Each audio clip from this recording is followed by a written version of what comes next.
Welcome to Breakthrough Success. I'm your host, Mark Caberti, founder of the Content Marketing Plaza, bringing you 3 new episodes each week where I and top-level guests teach you how to take your business to the next level and achieve your breakthrough. And before we jump into today's episode, let me ask you a quick question. How much would your life change if you could make 6 figures from your content? Imagine being able to quit your 9-to-5 job, do what you love for a living, and spend more time with your family. That's what we help our students do at the Content Marketing Plaza, an 8-week program that will help you build your way to 6 figures via your content. You can learn more about the Plaza by heading over to contentmarketingplaza.com, which will be in the show notes. All right, let's jump right back into the episode. We often hear about online advertising as a way to really hit that breakthrough, really reach out to a massive audience, but how do we do it? There's so many intricacies, and if you go into any of these dashboards for anything like Facebook or Google AdWords, you're quickly like, what do I do here? So we are going to talk about not just navigating those, like that's not the main focus, but how do we get these incredible results? I mean, just to give you some idea, today's guest, he's got some ads going that give him $22 for each dollar he puts in. Now that is the kind of campaign that you run all day long. We're going to talk about getting there. And the guest who we have on today, he is the founder of Inbound Ascension, which helps clients convert more sales. He is an internationally recognized and certified digital marketer, public speaker, and marketing consultant. He's also one of the people behind AmpMyContent, which helps people get far more traffic while writing less content. Today's guest for episode 321 of the Breakthrough Success Podcast is none other than Daniel Daines-Hutt. Daniel, it is such a pleasure to have you on the show. What up? I feel like I have to bring so much energy. That's such a powerful introduction. Thank you, man. Thanks for having me. Daniel, it is such a pleasure to have you on the show, and I'm looking forward to this conversation because you getting this like $22 for every dollar put in, that is something we definitely have to dive into. Before we do that, though, can you just talk about the beginnings of your journey in online advertising and what got you started on that path? Yeah, man. So I'm an English guy. My accent's pretty messed up nowadays. I live in New Zealand with my partner, Freya. And we were about to get kicked out of the country because I was too old for an immigration visa. And so I found a loophole that if you started a business as an entrepreneur, you could stay as long as you earned like X amount of money. So I designed a T-shirt, and I took a lesson on Photoshop, put a T-shirt on Facebook, woke up to so many sales, which was amazing. And then we were in 5 retail stores in 5 weeks, which is insane. Found out I was quite good at marketing, managed to quit my job. Clothing company was doing well. We ended up selling that because we got a lot of people asking about marketing. I was doing SEO. It's kind of like one of those things. I think everyone gets into it first because it's free traffic. It's just effort. And then I got into retargeting to help people out. And then I started writing articles about paid ads. And the results that we were getting for these articles, like we got the top 10 posts of all time on inbound.org. Rest in peace, Inbound. It's not there anymore. On Growth Hackers, we've had the top 10 content of 2017 and 2018. Content shared by Neil Patel, Ryan Deiss, Satya Nadella of Microsoft, and things like this. So it's been like a pretty crazy journey getting here. And it's really incredible what you've been able to do with ads. There's a really detailed article they have. It's actually a 30,000 word guide on how to promote article content to cold audiences using paid ads. We'll definitely link to that in the show notes for people interested. But one of the things I got from that article is that there's a strong focus on the retargeting and free content. So I'm wondering, how did you throw free content into retargeting, all those together to create this efficient and effective ad campaign? Okay, so we don't do too much retargeting on it. We do have it on, but for people who don't know, retargeting is simply if someone comes to your website on average, only around 2% of people will buy. But it's not always because they don't want to buy. Sometimes, they're checking out your website while they're on the phone, waiting to cross the street, things like that. They forget, they put their phone away, and then you've lost that sale. They were initially interested, they came and they left. So by retargeting, you can track those visitors, re-engage them, and get them to come back again. So I'll use it for different things. We have it for so we have specific opt-in offers on our pieces of content, and they're really high. Normally we get between 17 and as high as 83% opt-in rate on some articles, which is insane.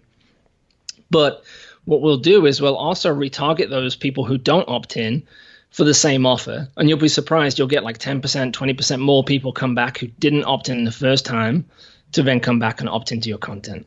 So how my business works is we try and convert people into subscribers first, and then over time, we'll make offers and things, and then we'll get sales. There's a number of reasons. We own that asset. If Facebook died, if our account got turned off, if Google crashed, we would still be able to email people. Not only that, but I'm a big psychology nerd, and so there's the commitment and consistency principle. So if you can get someone to say yes to something that's small, they're 40% more likely to say yes to something that's bigger. Excuse me. So just by getting them on the email list, they're more likely to buy, things like that. So that's how we use it for content. And then obviously if we do have offers and paid offers, we'll retarget people to say, how many we've got left. Did you mean to miss this? This is still available if you want to buy it, things like that. Sorry, I'm 3 coffees deep as well. By the time I get on these calls, it's late in the afternoon for me, and I've been up since I think 5:30. So wow. I'm 3 coffees deep. So I'm just like pew pew. I mean, you're delivering the value though, and I mean, you talked about the retargeting and how that works, and I mean, it's interesting how you use the articles as a way to grow your list. I mean, if you have like these 30,000 word articles out there, and you optimize them to get subscribers, that can really work a lot. I'm wondering, do you do any kind of opt-in page promotion where it's one of these pages like click, enter your email address to get this free book? Do you prefer the article route? And which of those two seems to be better for you?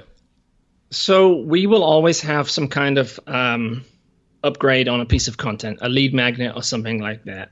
And we always align it with content just because people always give this kind of definition. If you've been in digital marketing space for a while, it's kind of like dating. And if you're asking for too much in advance, you're going to get more and more people say no. So driving people straight to an opt-in page where it's just literally, hey, I've got this thing, opt in to get it. You will get some subscribers, but not as many. What I like to do is I'm creating content anyway. It's an asset that I have on my site. Usually it's around a topic that's going to help convert an audience member. So I would rather leverage that and use what I call a hyper-specific next step offer.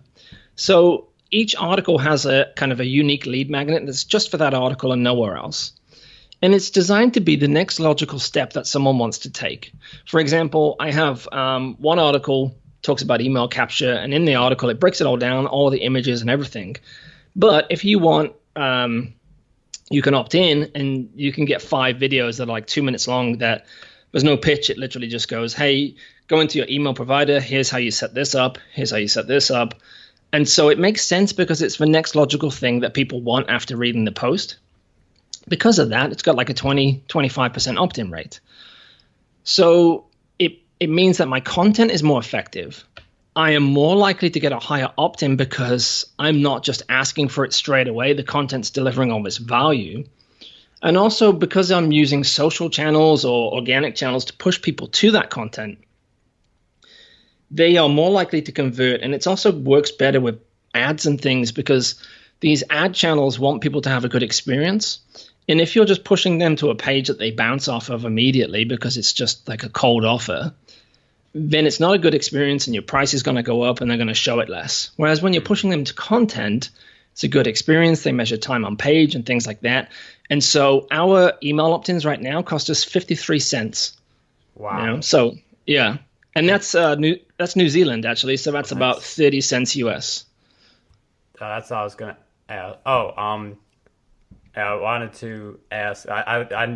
I noticed you were talking currency there. With that ad, I mean, I just want to clarify, like, when you say 53 cents, are you targeting like U.S. and Canada, New Zealand? Like, are those Yes. kinds of? So mainly English-speaking countries, so like US, Canada, Australia, New Zealand, UK. Did I mention UK? Yeah, so those guys. And so I'm competing against people who are spending higher budgets and things like that, and difficult markets as well. We can actually afford to spend, because we know our numbers, about $23 per subscriber. But yeah, we're getting them for as low as 50 cents. Sometimes, they're like $4, $5, but on average, once an ad starts to ramp up, the relevance kind of goes up, the price goes down, and it pays off. Wow, because I mean, like, the common advice is like, if you're under $2 for a conversion, you're doing pretty good. Like, you're in like a gold mine or something. But 53 cents in those areas, I mean, that's really impressive. I mean, one of the things that I do want to ask is, you mentioned the free content. You mentioned you basically lead people to this massive free content, free value. I understand the concept. It builds relationships, but how do you test that in advance to make sure it converts? I mean, I know you drive traffic to it, but are there any specific things you do to that piece of free content to boost conversions, whether it's like putting like a landing page, an opt-in button, like the top of the content, or sprinkling it in there? Like, what do you do to optimize it for conversions? Okay, so the way that we collect emails, I only collect them in one method, and that's it. I have no pop-ups, I have no sidebars, I have no other calls to action other than this one call to action. Like I said, it's unique to that post, and it's the next logical step that they want, because a lot of people will be reading your content, get excited about that topic, and then go off and Google somewhere else if you haven't given them an action to take. So we give them that next logical action. And we also use a bit more psychology. We use, it's the same principle of commitment, where we might have text where it will say, hey, do you want to get these videos? And they click on it. Then the opt-in box appears for the email. Again, by doing that, they're more likely to actually fill out and enter their email than they would if we just had the box on its own with the box there. Because there's some kind of mental resistance and things like that. So a lot of this stuff is very easy. It's just the subtleties about it that if you tweak them, it makes a big difference. So the content is good. The conversions and things like that as well are much higher because of the methods that we use. There was something else, and it's lost. It's gone. I apologize. I mean, like, that's amazing. I mean, just one call to action, because like, it's tempting to offer all these different call to actions, but in the end, you just need one call to action to work, and why not make it a very logical call to action specific for the post? The one thing that I do want to talk about, though, is I mentioned earlier, you've got this 30,000 word guide on how you guys make $22 for each dollar you spend. Again, really amazing, and just like 53 cents per conversion, really amazing. But people who are listening may think, I can't write a 30,000 word guide or something like that. So what's your advice for creating that kind of content with the mind of time and these other areas in our business that we still have to devote our time to? Totally. And I would say don't. You don't need a 30,000 word post. There's all these different content archetypes out there that do different things. The article that's getting a 22-to-1 conversion rate isn't that big. It's about 2,500 words. So that one is actually what's driving such a high conversion rate. The one with the 30,000 words, the big guide that teaches you how to do all this, it walks you through it all. That's designed more, and AmpMyContent's kind of a new site. We've only been going for about 5 months. And so it's a new project that I set up with my partner because she's a content writer as well. So the reason we came out with that article is because it kind of puts our foot in the door, and other content marketers can see that we're legit, and it will build a lot of backlinks and things. In terms of a piece of content that I can drive traffic to, it doesn't need to be that big. Like, it's going to convert, but I have students who I teach this kind of stuff, and I always say, don't write that post first, otherwise you'll go crazy. It takes a lot of time and a lot of effort. So you only need a post really that's anywhere between 1,000 and 3,000 words. So if I've got another article where we teach people how to take a piece of content they've already got and improve it so that it actually converts higher. So we looked at information by BuzzSumo. They did research of 1 million websites who are ranking the highest and why. Then we looked at content by Jonah Berger, who wrote a book called Contagious. It's like why things go viral, why societies and tribes do certain things that they do, why we share and things like this. And we found the overlap between those two and the criteria. And there's actually 9 things. It's basically content that has authority, so people can trust it, content that has proof, content that is valuable and actionable, people will share it more likely. It's also builds reciprocity, so they want to pay you back, they want to take an action. It sounds all complicated, but really they kind of overlap. So if you've got a post that's about 1,000 to 3,000 words, you're seen as an authority on the topic. It's very easy to make a post that long when you make it actionable, rather than just saying, follow people on Instagram to get more followers. If you actually show them how to do it, you find these people, you do this search, you click on this, you do this, so you're actually walking them through the steps. When you add a lot of images, it builds trust and context. When you have an offer that ties into it, it builds a lot of reciprocity and value again. So it's not that difficult to do. And when you write like this, it means you can write less often. So all those results that we've talked about, I only wrote 8 blog posts in 2 years, focusing on more effective content and higher promotions. And just to be clear, that content doesn't even rank for anything. I'm a big believer in SEO, and I do a lot of SEO. But at the time, we weren't really pushing those things. But because it's effective, it doesn't have to be you don't have to be churning out a lot. You don't have to be putting in a heap of work. You can be a small business owner and just kind of, write 5, 6, 7 posts, and it's enough to keep converting sales and clients for you. Again, I apologize. I'm so caffeinated. No, I mean, you keep sharing really amazing stuff. I mean, people think that you gotta create so much content, and for some people that is their game, that is what works. I mean, I come out with 3 new episodes each week. I'm definitely looking to up my content game because that's what I love to do. But some people, they may think creating content is something I have to do, but I'd like to do other things. So you could really put in a lot of effort towards one piece of content, promote that, and really drive a lot of traffic just to that one piece of content through ads. When you are creating the ad though, do you go for pictures or videos within your ads, and why? Because I've heard some people say pictures are better. I've also seen a bunch of video ads, so I'm wondering if you could share your thoughts on that. I usually go for images, just because it's easier to do and it's easier to tweak. If I'm going to record a video, I've got to get it right. I've got to edit it. I've got to test those different things. And I remember now what it is that I forgot earlier. I say that, immediately it slips my brain. Okay. So when in the article, the big article that we're talking about newsfeed ads. So they're the big images and a lot of text and stuff on there. The reason we talk about those is because they're the easiest to convert with. And if we look at how someone actually consumes a newsfeed ad, it's not how you would expect. The image gets their attention first, and then they read the subhead, but they're not really paying too much attention. They're trying to see, is this worth my time? Is it worth spending kind of mental focus on? Only after that, if you can connect with those, do they then go and read the top of the post and connect. When I'm creating an ad, a lot of people don't realize, but most adverts will start off at a loss. You might spend $4 and only make $1 back. That advert right now that's doing really well, at one point it was costing us kind of $10 a click. There was a lot of things going wrong. There was Zuckerberg was on trial at the time and things like that. So Facebook was just messed up at the time.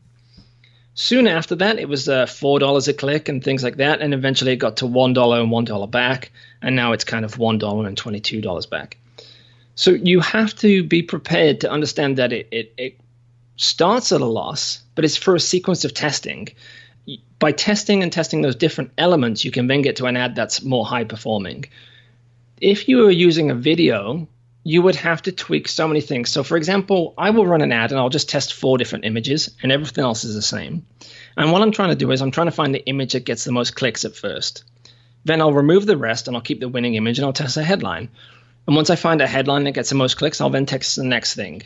By doing it like this, it means I can run a low budget to it, but I'm also getting an ad that incrementally improves. Now, if I was doing that with a video, I would have to reshoot and try a new template at the front. Then I might have to tweak the headline in the videos. So in reality, I could record all those in one go and have all those different variations and see which one works best. But not everyone's great in front of a camera. Not everyone has the equipment and things like that. That's why I prefer kind of just a newsfeed image and text. And again, sorry for the long answers. No, this is great. It is an interesting approach because I felt like as a user, now of course like your data like affects what kinds of ads you see. So maybe just based on who you are, you're naturally going to get more of one or the other than the other. But I felt like I've been seeing more videos. But with the whole testing and it's a lot harder to make changes and split test for 4 different videos and 4 different images. So I definitely understand that point.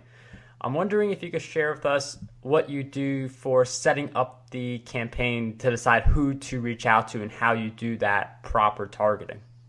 Yeah. So I finally remembered now for the 3rd time, and I do apologize. It's been a long day.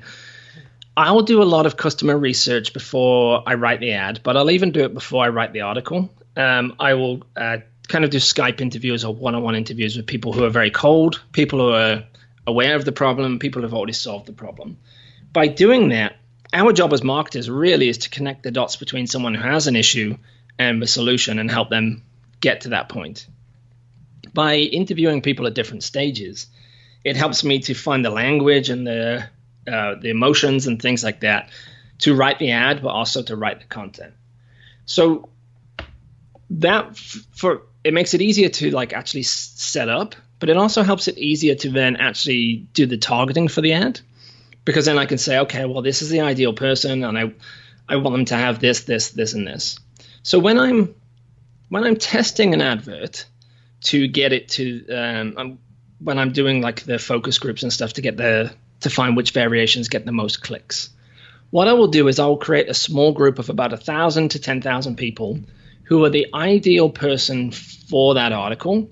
People who live in X country, who have X interests, who read Y blog, et cetera, et cetera. And I'll just keep narrowing it down based on whatever criteria I can.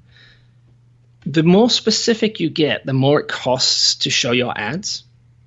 And this is a big mistake that people have. You can get specific early on to find what ad works, and then later on you actually expand to lower the cost.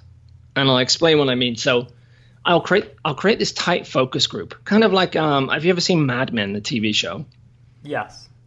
So what they would do in those kind of shows where they get 30 people in a room and they're showing them different variations and split tests and things. That's basically what they were doing with these focus groups. So I will run a tight group, an ad to a tight group, and I'll run different variations to find the winning ad. Then what I'll do to lower the cost, I will make it far less specific. So I might just say, just target people who are content marketers, and that's it. At that point, because I'm less specific, Facebook lowers the cost to show it. So straight away, I'm more likely to be profitable just because it's not as expensive to show the ad. What people don't understand is, a lot of people miss, Facebook has a machine learning algorithm. So it starts to pick up on specific things that people do, specific actions and things like that. Because I've designed an advert that is for my ideal person, and I know it performs well with those ideal people, as Facebook starts to show it to more and more and more people in my target audience, in my broader audience, of 2 million content marketers or something, the ad is going to start performing. It's going to do really well because we've designed it to get the most clicks. And not only that, the content it's connected to does really well, and it ties in and it gets opt-ins. So it starts to collect data. And it starts to collect a lot of data because the content is performing really well. It then uses those data points to narrow down its own targeting but it doesn't charge you more for it getting more specific, if that makes sense. Like the program learns who the right people are who are converting, and then it says, oh, okay, well, these content marketing agencies seem to really respond to this. We're going to show it to more of those people, but it doesn't charge you more to show it to those people. Does that make sense? Yeah. So like those are two of the really big things that I see people either they don't get specific enough when they test, they just go really broad, and they might get a variation that gets a lot of clicks, but it gets a lot of clicks from the wrong audience who are not going to be a conversion. So you got to be specific at first to get that ad for high performance, and then you expand later on and you let the kind of the AI start tracking that data and performing. So over time, costs get lower and lower and lower as the conversions go and get better. Again, I do apologize. I'm a massive nerd with this stuff. No, I mean, there's no need to apologize. I mean, you know a lot about this topic, and I'm sure a lot of people listening are really loving this content right now. I mean, you're really giving us so many great insights. But with these great insights, I mean, there's so much insight on the web and places like that where you can potentially take some kind of online ad and really make it successful, high converting. So based on your experience of becoming a success yourself and helping others with their online advertising, what do you believe holds most people back from being able to launch these high converting online ads? Okay, it's normally three things. One is they lack experience, and so they're overwhelmed of where to start. That's why we wrote this massive guide. It actually walks you through step by step so that you finish one thing in chapter 1 before you move to chapter 2. So you have everything built as you go along. So it's experience. The next thing is fear of the unknown. People don't know their business numbers, so they don't know if their ads are working or not. Like I said, we can afford to spend $23 per subscriber because I know how much a visitor is worth, I know how much a subscriber is worth, and I know how much a customer is worth. And it's really easy to figure out. It's just, one number minus another minus another. And again, we show you how to do all that in the guide. Once you know those numbers, you have goalposts to aim for. So I was working, I go to a gym locally here, and they asked me to help out with ads. And we started running a campaign, and they were making $17 back on initial purchase for every $5 spent, something like that, which is huge. It's already profitable. But then they had something like a 40% conversion rate where people would pay for the year. So we're getting people in for like a $17 trial or something. I can't remember what it was now, $10 maybe. And then 50% of those people were converting to like $2,000 for the year.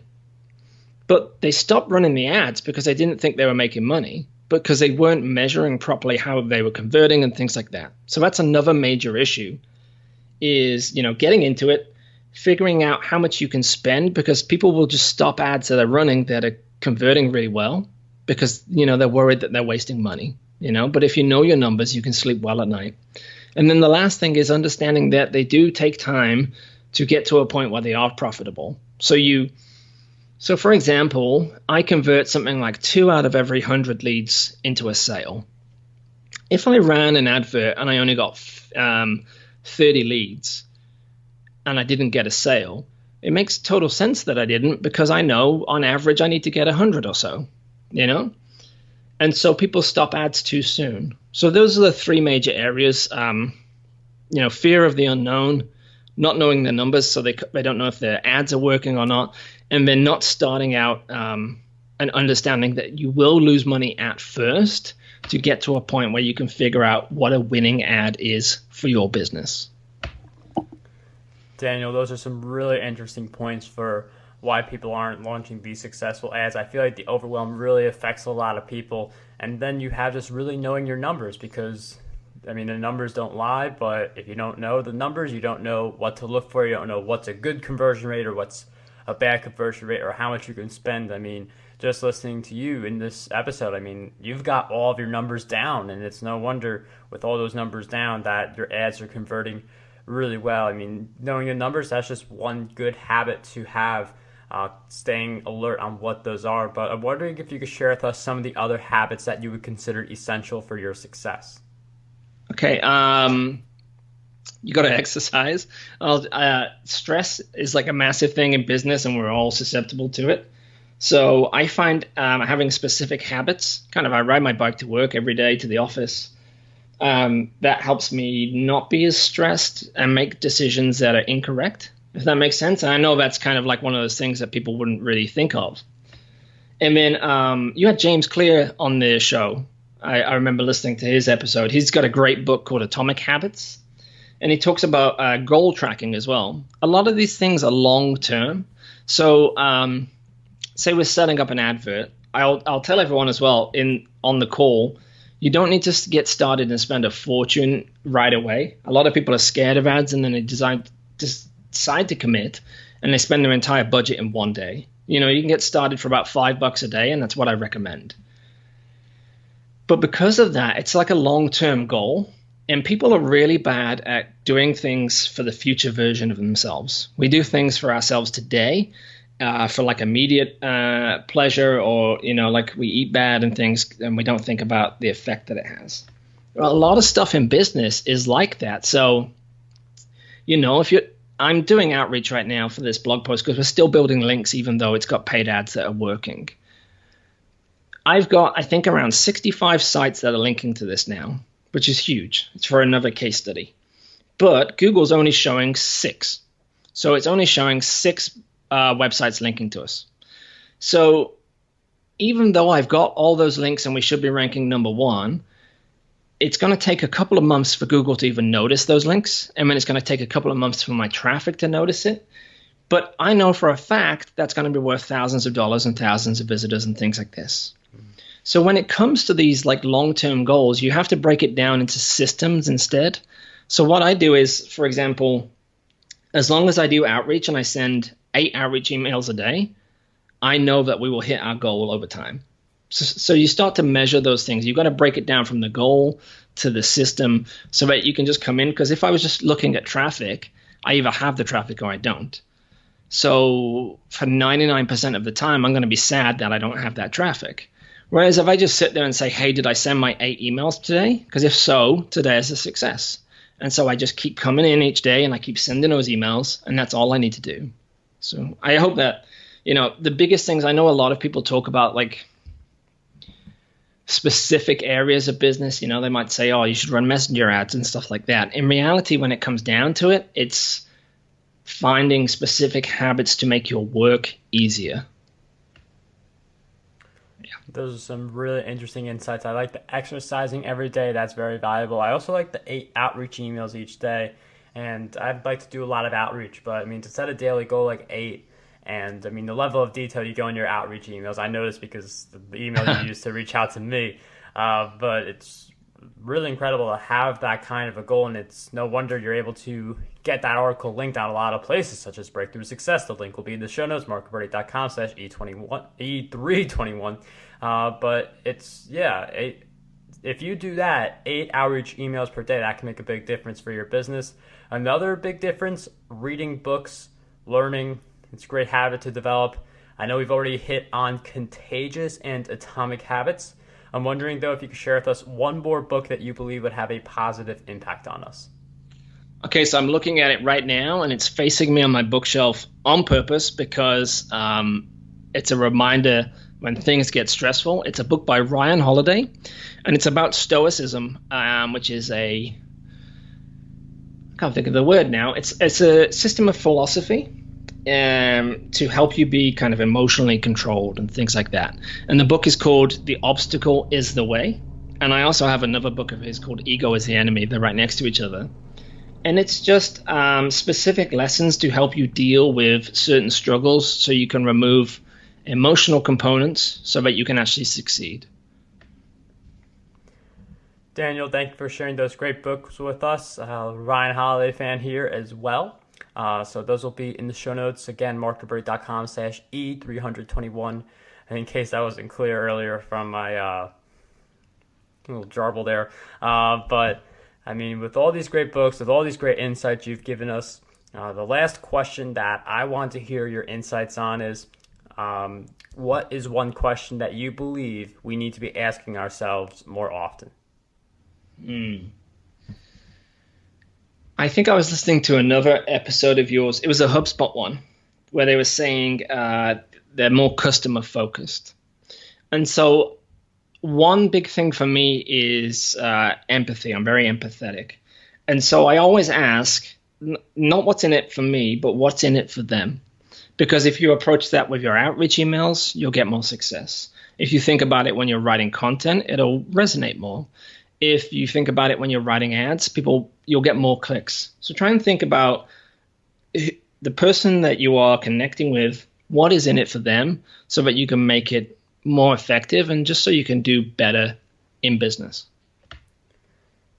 Daniel, thank you so much for sharing that question, all of your great insights throughout our time together. For people who are wondering where we can find you, we will be linking to that article. That 30,000 word guide should be like this massive book, but it is an article that you can get for free if you want to learn how to turn $1 into $22 for your ad spend. In addition to that article, are there any other places you want us to go to find you? Okay, yeah. So I will say up front, we don't do client campaigns because I get requests almost daily. You can find us at the blog AmpMyContent.com, and you can find me on Twitter at Inbound Ascend, ASCEND. But I say this every time. I only share it because people ask. But all that's on there is kind of photos of my cat and the music that I've been listening to when I'm writing and things. And now and again, I'll share an article, but that's it. I'm very kind of reserved on social. Well, Daniel, thank you so much for sharing those resources with us and all of your great insights with us. It was such a pleasure to have you on Breakthrough Success. Thank you so much for having me, and thank you for everyone listening at home or on your commute. I hope it was valuable for you. Want to dominate the podcasting industry? Now you can. With your free copy of my book, Podcast Domination. You'll learn how to launch, grow, and monetize your very own show. And whether you are a beginner or an expert, this book has a lot of golden nuggets for you. We'll cover the cost of producing this book. All we ask is that you cover the shipping. To get your copy, head over to markgabberty.com/PD.